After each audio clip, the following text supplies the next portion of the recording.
Hadirin jamaah suka yang dimuliakan oleh Allah, dan khusus guru-guru kita yang hadir, antara orang tua kita Ustaz Syahruddin, Ustaz Abdul Samad, Ustaz Nur Asad Ali Mansur, begitu juga Kiai Haji Marati, Ustaz Indra. Mudah-mudahan juga diberkahi Allah Subhanahu wa taala. Begitu juga Ustaz Abdul Rahim sebagai khadam majelis, aparatur pemerintah, Ustaz Azim Asy'ari, para segenap pimpinan masjid dan mushola yang dimuliakan oleh Allah Subhanahu wa taala. Kita lanjutkan pelajaran kita di dalam kitab Nashihul Ibad. Bismillahirrahmanirrahim. Qala Syekhul Musannif rahimahullahu taala wa nafa'ana bihi bi'ulumihi fid dharain. Wa qil awhallahu ta'ala ila Uzair. Jadi ada satu nasihat firman Allah Subhanahu wa taala kepada Nabi Uzair. Nabi Uzair ini adalah salah satu nabi yang dianggap oleh orang Yahudi sebagai Tuhan. Ya. Kalau orang Nasrani menganggap Nabi Isa sebagai Tuhan, tapi Yahudi menganggap Nabi Uzair ini sebagai Tuhan. Karena Nabi Uzair ini tidurnya 100 tahun. Nabi Uzair, keturunannya anak udah meninggal, Nabi Uzair baru bangun tidur.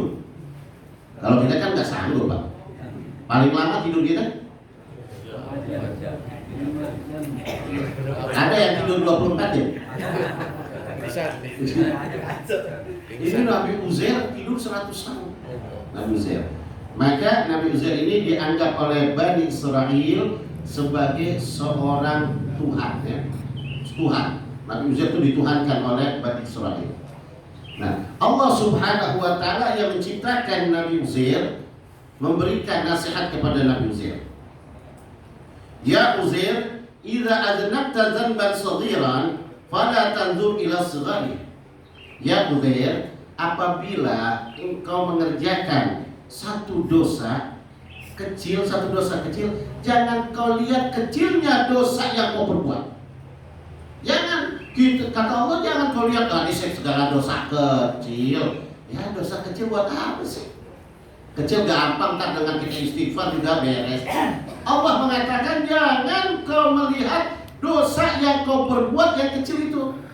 Segala dosa kecil jangan. Tapi kata Allah Subhanahu wa taala, ya, fala tanzur ila sighari wanzur ila man aznabta lahu. Tapi kau lihat kepada siapa kamu berbuat maksiat.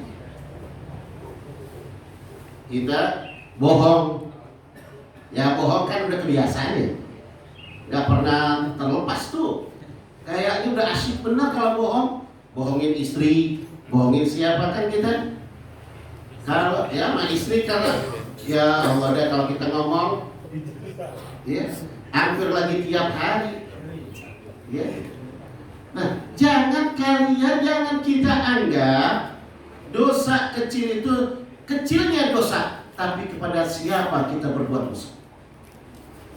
Kepada siapa kita berbuat dosa, ingat Allah Subhanahu wa taala bukan melihat dosa kecil atau besarnya, tapi Allah Subhanahu wa taala akan melihat gimana kita mensepelekan hukum Allah. Yang membuat Allah murka kepada satu kaum, Allah murka kepada manusia, karena manusia itu bukan karena banyak dosa yang ia perbuat, tetapi karena mensepelekan, mengecilkan, menganggap ringan hukum Allah. Itu kita lihat kisah Nabi Yunus, ya. Kaumnya itu durhaka kepada Allah, luar biasa kaumnya, sehingga Nabi Yunus berkata, kamu nanti akan diazab oleh Allah kalau kayak gitu. Mereka menantang, panggil, kalau jangan takut, kapan Allah mau kasih kita azab? Kapan Allah mau turunkan kita azab? Akhirnya Nabi Yunus berdoa, ya Allah, saya udah gak kuat dengan kaum ini ya Allah. Ini kaum saya kasih tahu kebenaran, ngelawan, malahan menghina-hina, mengejek-ngejek. Itulah yang menjadi nasib para orang-orang pendakwah karena Allah. Ya, lakukan aja ya Allah, saya udah gak kuat. Maka ya Allah, saya serahkan kepada engkau. Ya Yunus, kasih tahu untuk terakhir kali, suruh dia bertobat sekarang. Kalau enggak, besok pagi saya turunkan azab. Allah sudah menyatakan turun azab karena tidak laku perbuatannya. Akhirnya Nabi Yunus bilang, hei kaumku, ingat, kalau kalian masih menyembah berhala, masih menyembah patung-patung yang kalian bikin, yang kalian anggap sebagai Tuhan, baik itu dari batu, dari kayu, yang kalian buat, yang kalian sembah sebagai Tuhan, ingat Allah akan mengazab kalian. Kapan ya Yunus? Besok, tanggung sekarang, suruh datangi. Kalau udah kelewatan ini. Akhirnya kata Nabi Yunus, baik, tinggal besok kita tungguin. Akhirnya Nabi Yunus tuh sore tuh ngomongnya, malam kagak bisa turun tidur. Coba Pak, kalau kita tahu entar malam ada gempa bumi, kira-kira kita tidur nyenyak gak? Kagak. Nabi Yunus bolak-balik, aduh, gimana kalau Allah turunkan azab sedangkan saya ada di kaum ini? Pasti kalau Allah turunkan azab, yang baik, yang jahat, yang jelek, yang bagus bakal kena. Maka Nabi Yunus, daripada nanti Allah turunkan azab, ya, saya ada di kaum Allah, ya kaum ini, maka azab itu akan kena. Lebih baik saya kabur duluan. Nabi Yunus keluar tanpa seizin Allah. Nabi Yunus, Allah belum izinin, Allah belum nyuruh. Makanya Nabi Yunus keluar. Keluarlah Nabi Yunus, naik kapal, jalan. Apa yang terjadi? Kapalnya terombang-ambing, kata nakodanya. Ini biasa kalau kayak begini. Ini ada teguran, ada seorang abid, seorang budak yang lari dari tuannya. Sadar Nabi Yunus, saya ini seorang hamba Allah, saya lari dari Allah Subhanahu wa Ta'ala karena saya belum diizinkan. Maka dikocok sampai 3 kali, ya, tetap keluar nama Nabi Yunus. Maka Nabi Yunus alaihi salatu wassalam nyebur, pas jauh sampai dimakan sama ikan, ditelan. Ikan yang makan Nabi Yunus dimakan lagi ikan yang besar, terus ditaruh dari dasar laut. Maka Nabi Yunus 3 kegelapan. Kegelapan dalam perut ikan pertama, kegelapan dalam air, dalam laut, kegelapan di malam hari. Ada yang bilang kegelapan ikan pertama, kegelapan ikut perut ikan kedua, kegelapan di dasar laut. Gitu, langsung ke sana. Tapi Nabi Yunus langsung sadar, beristighfar, mohon ampun, la ilaha illa anta subhanaka inni kuntu minadh dhalimin. Minta ampun kepada Allah, bertauhid 40 hari 40 malam. Kayak gak masuk akal, 40 hari 40 malam di perut ikan yang ada zat asamnya, apapun yang masuk ke itu perut ikan akan hancur. Ikan yang pertama yang makan Nabi Yunus aja hancur. Kenapa Nabi Yunus gak hancur? Ini benar Allah, kekuasaan Allah. 40 hari 40 malam Nabi Yunus kagak makan hidup. Kita jangankan 40 hari, dari pagi sampai malam kagak makan gimana? Kegerebegan. Kegerebegan. Aku berapa jam? Nggak makan gitu udah. Oh, ya Allah. Ini malam aja kalau kita belum makan, geratakan di kampung di dapur. Bisa. Suruh nyari apa kayak keluar. Ini 40 hari 40 malam beristighfar. Bagaimana dengan kaum yang ngelawan sama Allah? Akhirnya Allah datangkan pas tadinya lagi siang-siang memang kagak hujan, langsung gelap petir. Mereka sadar, ya Allah, ini jangan-jangan apa yang telah disampaikan oleh Nabi Yunus akan Allah turunkan azab. Maka mereka dengan angin topan yang gelap petir, mereka bilang, kumpul, kita tobat kepada Allah, kita tobat kepada Allah. Akhirnya mereka semua tobat kepada Allah, berhenti azab tersebut. Walaupun tingkah laku perbuatan mereka kecil, Allah SWT mampu, ya, memaafkan mereka. Kenapa? Karena mereka tidak pernah mempermainkan hukum. Gak pernah mereka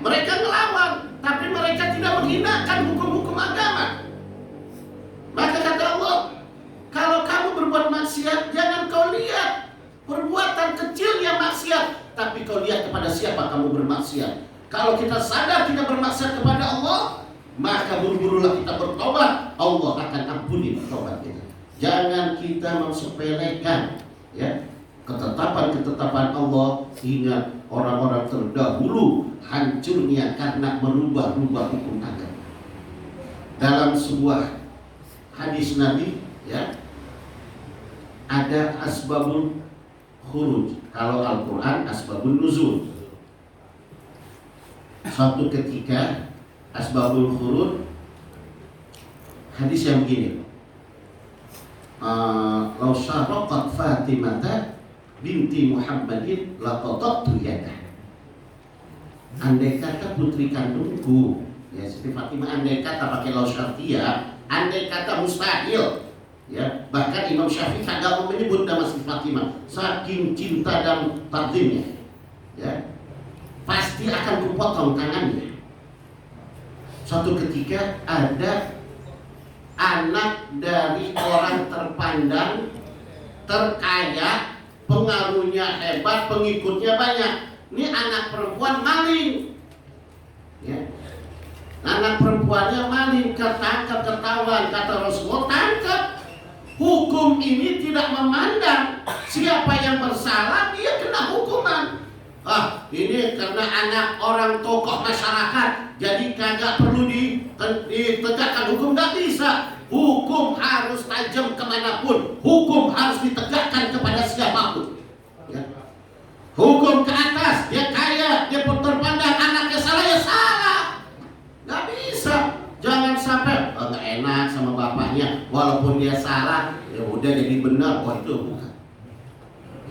Maka kata Rasulullah, tangkap tuh anak perempuan, besok eksekusi, potong tangannya.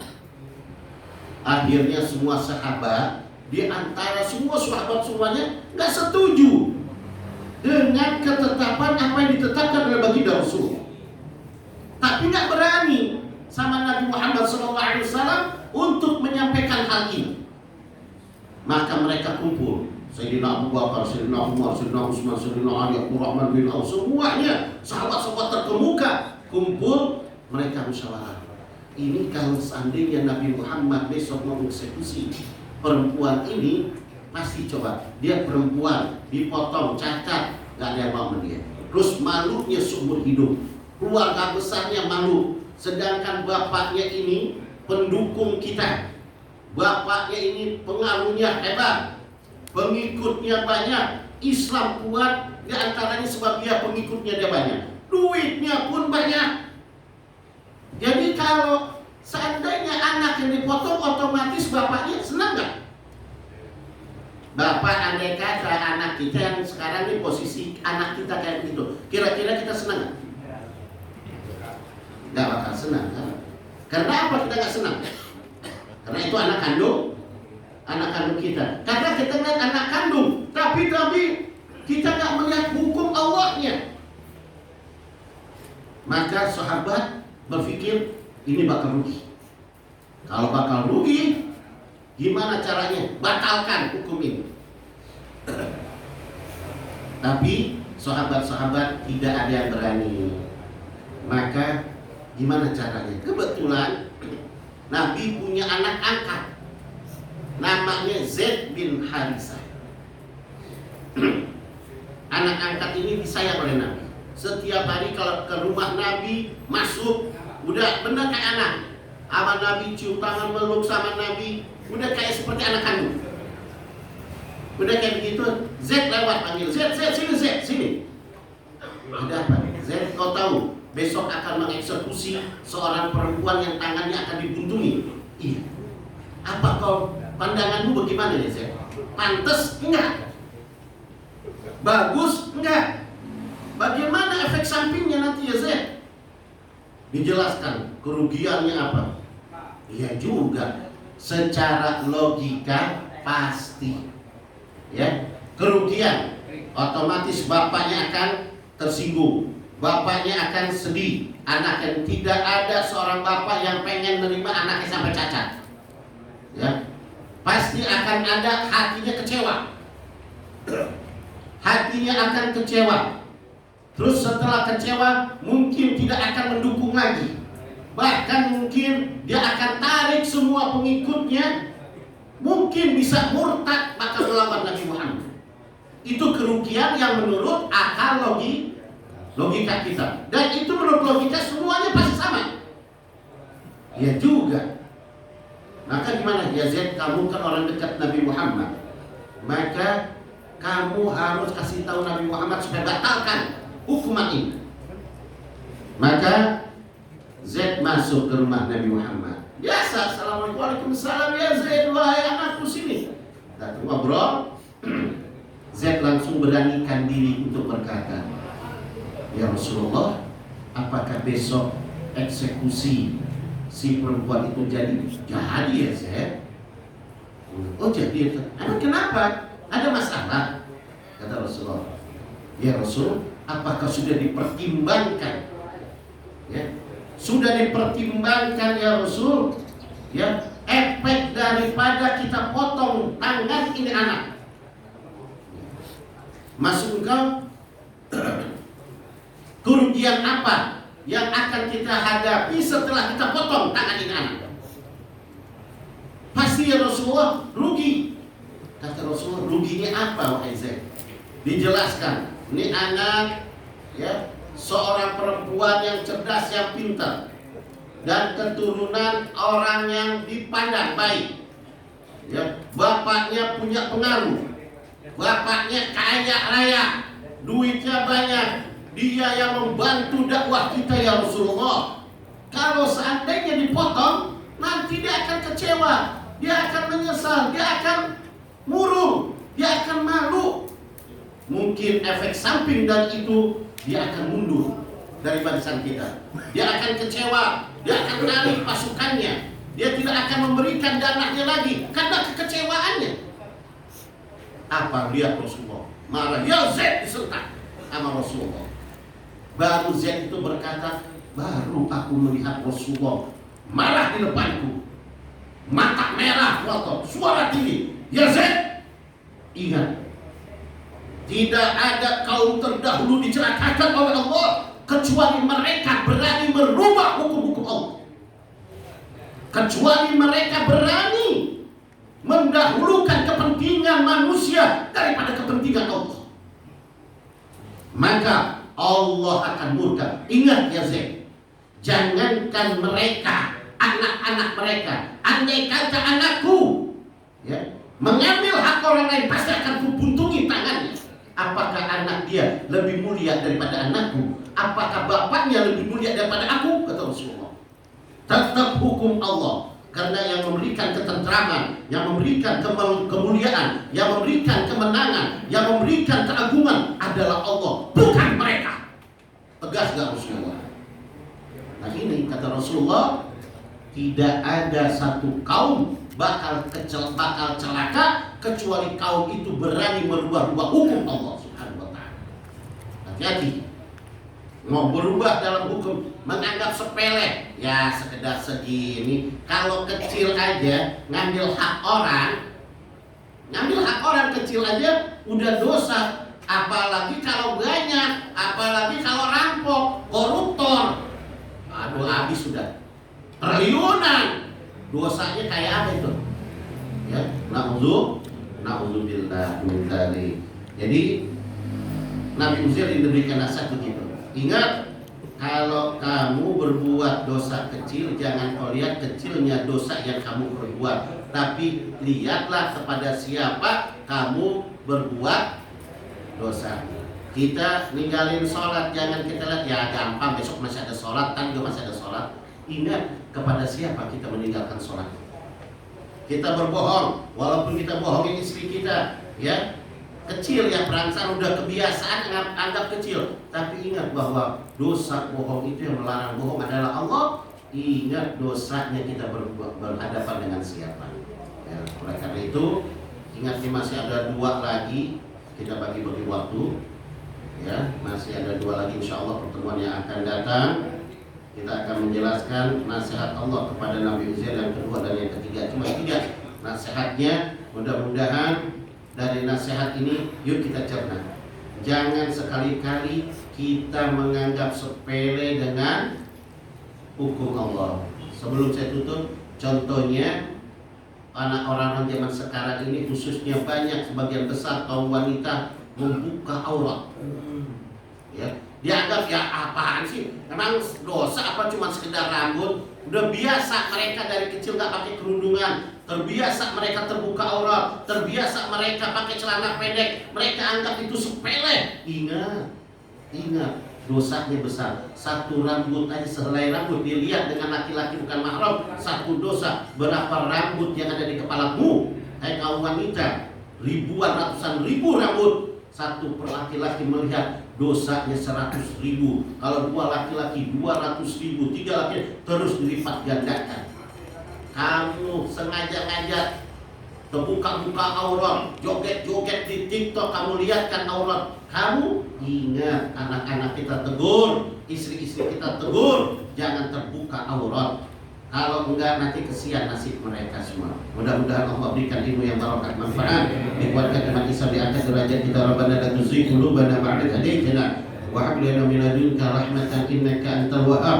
Rabbana zalamna anfusana wa lam taghfir lana وترحمنا لنكونن من الخاسرين ربنا اغفر لنا ولإخواننا الذين سبقونا بالإيمان ولا تجعل في قلوبنا غلا للذين آمنوا ربنا إنك رؤوف رحيم ربنا آتنا في الدنيا حسنة وفي الآخرة حسنة وقنا عذاب النار وصلى الله على سيدنا مولانا محمد وعلى آله وصحبه وسلم والحمد لله رب العالمين والله أعلم بالصواب.